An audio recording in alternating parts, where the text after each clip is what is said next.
set of cards and likes this a lot better. Able to get down Maze Mind Tome or even hold up that Jawari Disruption to prevent a turn 3 Brushfire Elemental. Yeah, no, that Dwar Disruption is probably going to work here unless Brad does what he tried to do last game, which was cast the Maze Mind Tome. That didn't work out great, but we are seeing, I believe, if I saw correctly, we see 4 Jwari Disruption. So let's see if Autumn sniffs this one out or goes for this max out play of the Fabled Passage. I think you got to go for it anyway, right? I think just so. Work through these counter spells as best you can and then just start dumping lands down. Yeah, exactly. It's going to get you eventually with a powerful 4-drop next turn. With Garrick, eventually you're probably going to have to work through that land. So Fabled Passage down, not cracking it to protect it. Yeah, not to protect it and to line up a nice little sequence next turn where you can crack it plus play a land. That's a 5-power creature. That's enough for Great Henge on turn 4 as another option.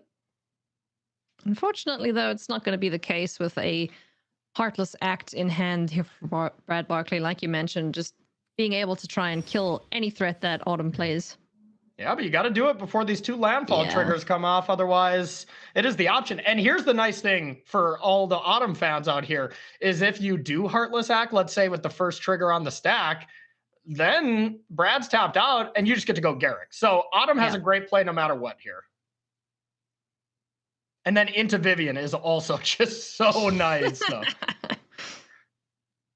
Would love to resolve one of these powerful Planeswalkers. In the next 2 turns, Brushfire Elemental is going to get nice and big and strong. Or Ailey, why not both? Why not both? Let's go find another green source here for our double green pips. And Heartless Act takes care of the Brushfire Elemental before it can do any more damage. And here comes a card we haven't seen much. Garrick Unleashed. Normally a card you would think that you want against other aggro decks, but that -2 ability, technically only costing -1 if your opponent has more creatures, but just proving the fact that a Planeswalker that makes creatures and makes creatures bigger is still quite good against a control deck.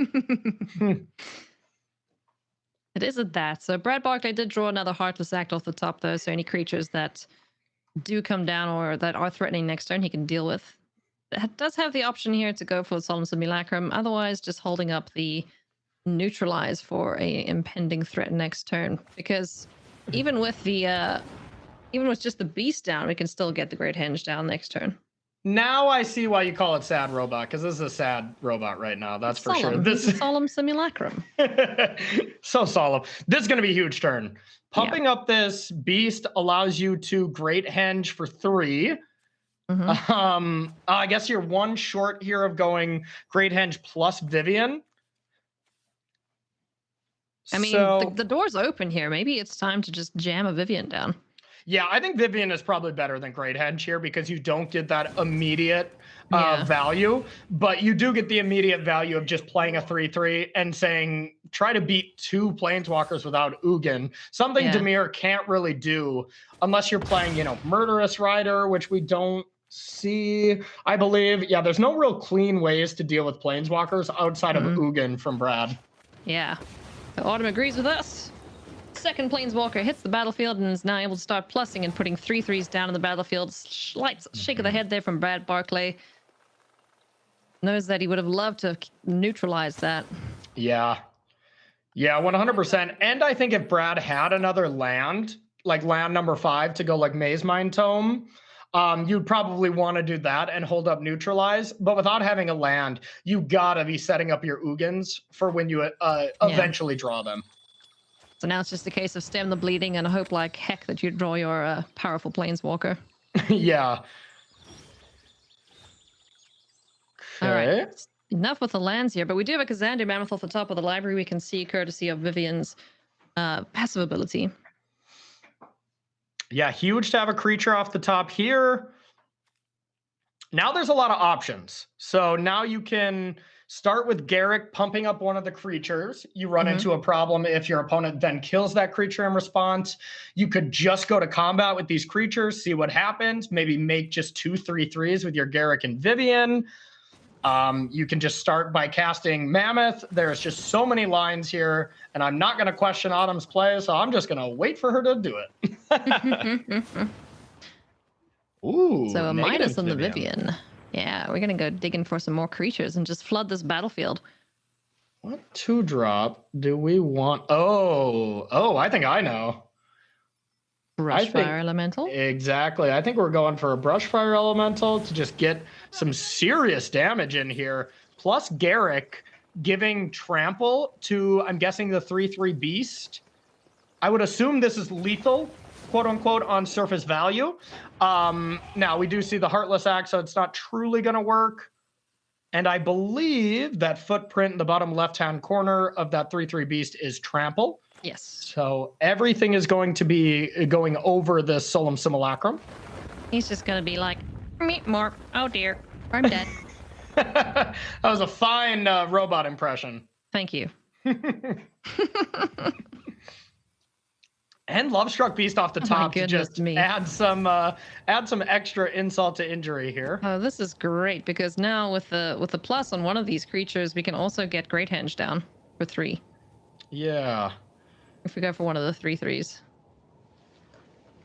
Yeah, no kidding. Do it, do it, do it, do it.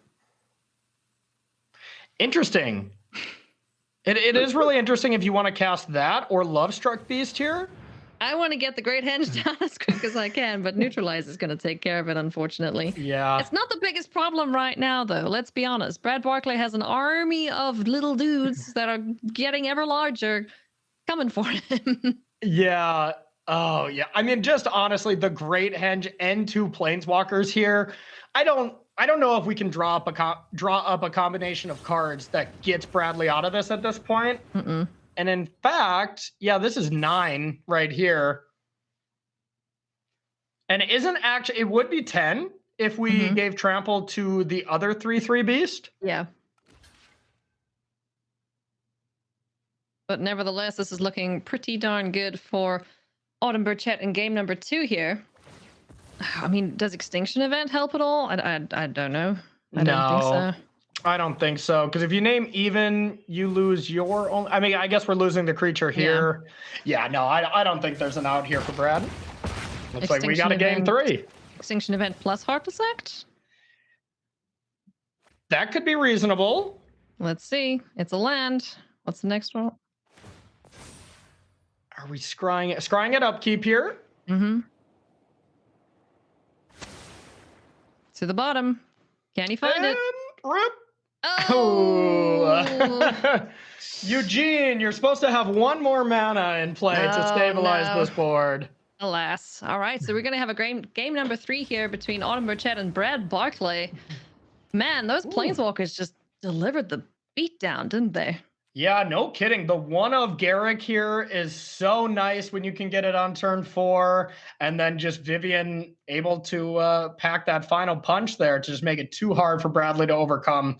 The Dimir control deck is very good at answering threats on a 1-for-1 basis, but if you get something like Vivian or Garrick Unleashed that is constantly putting out creatures, 1-for-1 removal is not going to cut it there. Oh no. That's why I also love that play from Autumn to minus the Vivian so that the cost trigger goes and finds another creature. So even if the one gets countered, you still get a creature on the battlefield. But, you know, ended up having 2 there and just Brad couldn't keep up with that pressure. Yeah, that was an awesome play. Oh, just absolute amazing hands from both players. That's what you want to see on a game 3 with this much stakes on the line, is just both decks operating on a healthy level and just see what happens. Oh, yes. So just a reminder to everyone that Brad Barclay is at 11-1 at the moment, is looking for that 12th win to lock up the top 8 here. This would be his first top finish. First top finish. Already going to see him in the postseason in the Challenger Gauntlet. So we will be seeing more of Brad for sure. And I'm guessing we're going to be seeing more control decks out of him. That'll make all the blue mages very happy, I'm sure. Exactly. And Autumn still, has a great run at this top 8 as well. Just needs 2 more wins out of the next 3 rounds. Yeah. Hoping that Gruul will do the thing Gruul does best and smash its way to victory for Autumn. Gruul smash indeed. Interesting here. So we're on Autumn's turn, has not played land number 2 yet.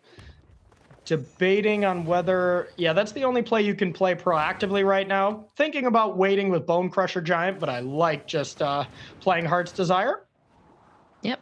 Option there for Brad to go negate on that Heart's Desire, but wants to go Omen of the Sea to try and find something. What's he digging for? Yep. And I think that's what Autumn was thinking too. Like, if this Heart's Desire gets negated, am I okay with that? And ultimately, she says yes. All right. So 2 removal spells here for Brad, but these 1/1s aren't exactly the most enticing targets for them. As far as Brad here, I love the play of just, it's pretty obvious when you go Heart's Desire into Heart's Desire that your turn 3 is going to be Lovestruck Beast. Just a very naturally good play to play into that. And Brad has a nice sequence of kill it with either Eliminator, Heartless Act, and then play Atris into a board full of just 2 1/1s. A really good start, and it's going to put the pressure on Autumn to have a very good follow-up next turn. That follow-up needs a 4th land, though. Otherwise, it's just going to be a Kazandu Mammoth as Atris Oracle of Half-Truths comes down, reveals a Neutralize, Essence Scatter, and Shadow's Verdict. Oof. That card has been a beating. This is one of my favorite cards printed in the last couple of years. I love these cards where it's like every single game, the gameplay of this card kind of changes. There's no Atris sequence where you flip over a card and you're like, oh, I should always do this. It's always different. You got to play mind games. You're almost always trying to play a mind game to get them to pick the one card. And it's so hard to do. Like here, I don't know a card that I would see face up that I would pick if I was Brad. That's 1 card. I think I'd take 2 cards almost no matter what. Yeah. Just having 2 cards, and 2 very good cards at that, and Neutralize and Essence Scatter just to keep control of this battlefield. Like, Shadow's Verdict is great, but, if Autumn knows about that, then she's going to be careful with how many resources she commits to the battlefield and won't overextend into that. Yeah, and converted mana cost, just play Questing Beast instead if it's going to exile converted mana cost of 3 or less. Land 4 here is pretty big. Yep. Finding the Crag Crown pathway. Looks like we're going to go Kazandu Valley, though. Interesting. Yeah, I don't mind that. Probably Valley into just another Lovestruck Beast, trying to set up a giant Great Henge here. Because now I like this. Next turn, if all things, were able to happen the way Autumn wants them to happen, you can go Great Henge into Bone Crusher Giant, draw a card. That would just be excellent. Now we see so many counter spells and just a handful of nope up there that's probably not going to be. That's probably easier said than done, but that is an option. Yep. Can go for Elspeth's Nightmare on one of the 1/1s. It's not that impactful, but does let you take a peek in hand. Does have the negate as a insurance policy against the Great Henge if it comes down next turn. So looks like that's going to be what Brad goes for, but may change his mind. Yeah, this is pretty much Brad's absolute dream here is having 2 mana open, passing to your opponent, and having negate and Essence Scatter to be able to counter anything. Ooh, Phoenix of Ash came in. Nice. So now Autumn is basically forced to play this Great Henge, even though it's not going to work. Otherwise, it's getting taken by Elspeth's Nightmare. Oh, yeah. A little unfortunate here, but now Brad is also forced to counter it. Fine with that. Lovestruck Beast gets to swing on in. Just haymaker after haymaker from both players here. Both, like I said, just had great hands, and just both decks are, just working at max efficiency here. Yeah. Elspeth's Nightmare, unfortunately, won't be able to discard anything. Yeah, Elspeth's Nightmare is just like, I want to pick Stomp. Can I pick Stomp? No, you may get my lands like that, but you will not get my adventure creatures. Thank you very much. Yes. Okay, so Brad's got a bunch of ways to kill things, counter things, but goes for the Yorion into hand. So, is he afraid looking at this hand of Autumn Burchett? Is this giving him a little bit of the tight feeling in his gut? I would think so. I would think so. Just because there is just a lot of gas. You know, we see 4 situational counter spells. A couple of them are face up. And I don't even think Autumn really needs to see these cards face up. Autumn probably already knows what's in Brad's hand. Just good player intuition here. But now a turn where Brad has tapped down to get that Yorion in hand. Pretty sure that you can only play 1 spell here. So I think no matter what, Autumn is just thinking, okay, I got a double spell here. And the only way to double spell is by starting with Stomp and saying, are you going to counter this or not? And if you don't, probably just play Bone Crusher Giant or something. But I like leading with Stomp because it's pretty much uncounterable because you could go land Questing Beast and that's just too brutal. Yeah. I mean, even just having the 6 points of damage coming through now with this Lovestruck Beast and the Heart's Desire token that hurts.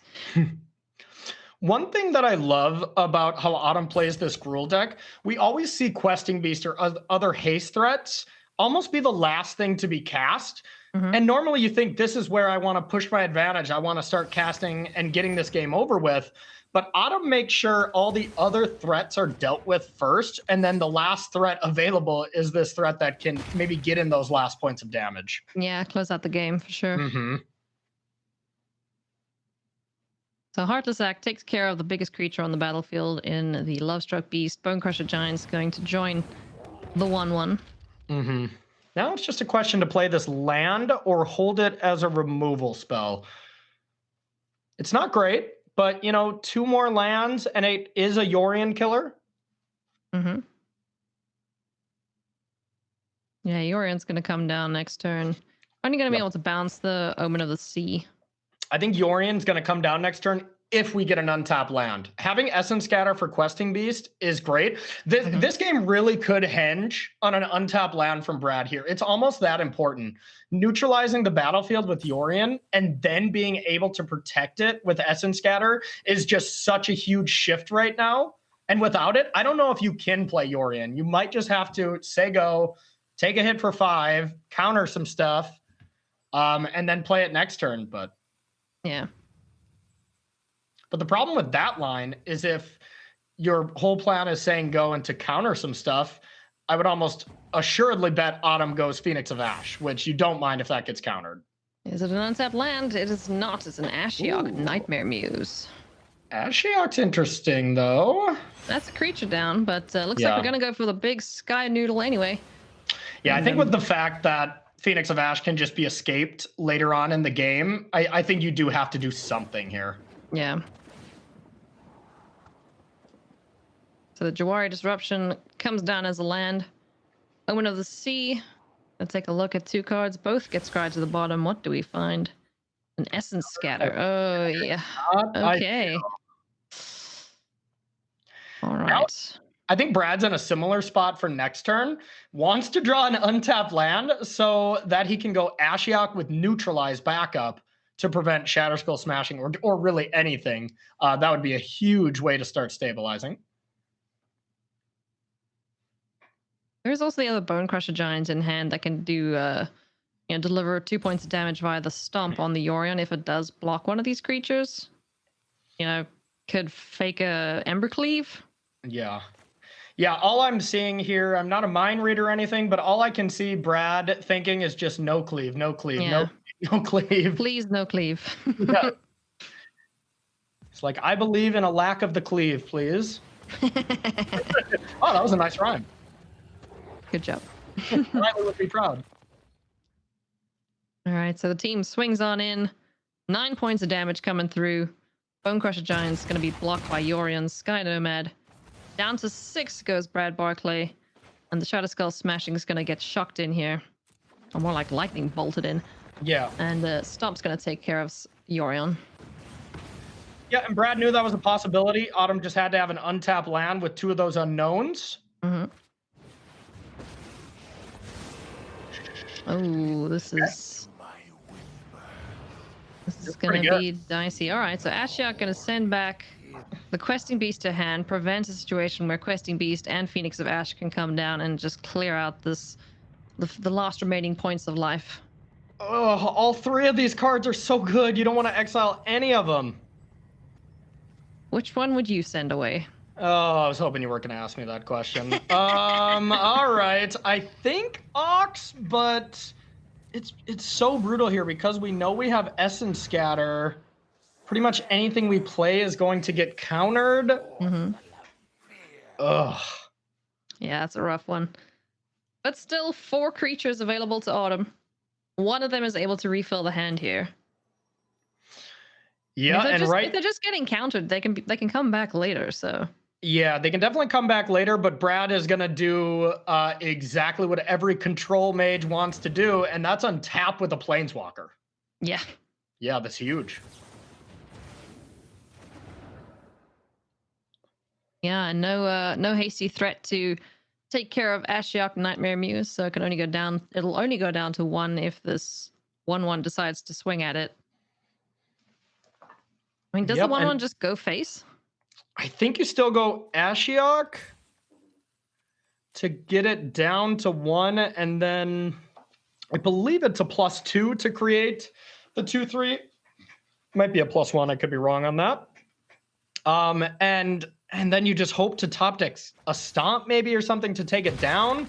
But I think step 1 is just you have to take out Ashiok here. That Planeswalker really does take over, just with so many chump blockers. Being able 2/3s are just notoriously pretty awkward to attack into. Yeah. You know, a Bone Crusher Giant attacking into 2 of them is not a very good trade. No, it's not. So the +1 there on Ashiok creates that 2/3 Nightmare. Mm-hmm. And Solemn Simulacrum is going to join the party. And now we have that neutralize. So now we have the board pretty much stabilized and able to counter anything next turn. So advantage definitely Brad in this situation. Oh, for sure. Maybe a couple of turns away from a top 8 berth. May well be. That great henge made Autumn sit up in her chair and made me do the same thing. Well, I better do the same. So is there a way that we could double spell here and bait out this neutralize? There isn't. No. There isn't. That's the big problem here is if Autumn could double spell, I think this is an easy turn. But since you can, it's like, which spell do I want to give away? Because we know about neutralize. Yeah, so just going to try and get these counter spells out of Brad's hand is Autumn. Considering sending this Great Henge to the graveyard, in essence. Yeah, pretty much. Pretty much. Rough spot here from the Gruul side. Brad is just pushing the advantage even more and more every single turn now. Mm-hmm. And may well be on his way to a top 8 as Neutralize takes care of the Great Henge and sends it to the graveyard. All the creatures can do now is attack. Pretty clean double block here with the 2/3 and the Solemn to Bone Crusher. Only losing one of them. Only losing a +1. Oh, interesting. Okay. Values drawing the card. Mm-hmm. Interesting. What do we find? Another Jwari Disruption. Those cards get progressively bad as the game goes on. I don't love this play from Brad here because, especially looking at Brad's hand before he drew, the one thing you really lose to is Embercleave. So the only thing you want to be doing is controlling the bigger creatures here. So I think I would have really liked to see Bone Crusher sent to the graveyard here. Yeah, I agree with you there. Yeah. Like even the double Jwari Disruption couldn't counter an Embercleave here. 1, 2, 3, 4, 5. Okay. Yeah, and one thing that doesn't normally affect the Gruul players, the chapter 3 of Elspeth's Nightmare is really, really hitting Autumn here with just not having that many cards in graveyard. It only took like 1 or 2 cards into the exile zone, but that's really enough right now. Yeah. Box of Agonis is going to probably get countered here by this Essence Scatter that's just been hanging out in Brad's hand. Mm-hmm. So not even in the situation where we have double red to start with, or the cards to be able to escape it. Yeah, really, really looking rough here. And, you know, we rewind here back to the beginning of the game. Both players just had insanely good hands. Yeah. And it really, I think, came down to who was on the play this game when both decks were really operating at a maximum efficiency. Mm-hmm. So Bone Crusher Giant swinging on in. But this is exactly where the Dimir control deck wants to be. It's got this powerful Planeswalker down. It's able to scry with Omen of the Sea. It's got a couple of counter spells if needs be, even though they're not the best. But, you know, Brad's kind of past the point where his life total is in imminent danger. Mm-hmm. Yeah, at this point, you know, whenever you can look across the table and see no essential cards in hand, just some escape, you know exactly what you have to play around in some regards. Yeah, working with perfect information, and now he's able to go and dig with Omen of the Seas, try and find something to close out the game, like the Ugin, the Spirit Dragon, or, you know, just some more removal spells or counters, even anything to that sort. Is even calling Barons now just able to get in the way of these creatures. Yeah, a neutralize would feel great. Honestly, anything that has text is pretty good here. Anything besides a basic land you're looking for. All right, so we could be looking at our first top 8 player here, friends. As Brad Barclay is stable and looking to push his advantage here with this Ashiok Nightmare Muse. And if we remember at the end of day 1, Autumn Burchett was the only undefeated player. So Brad Barclay was X-1 and so far has just not lost. No big deal. Yeah, no big deal.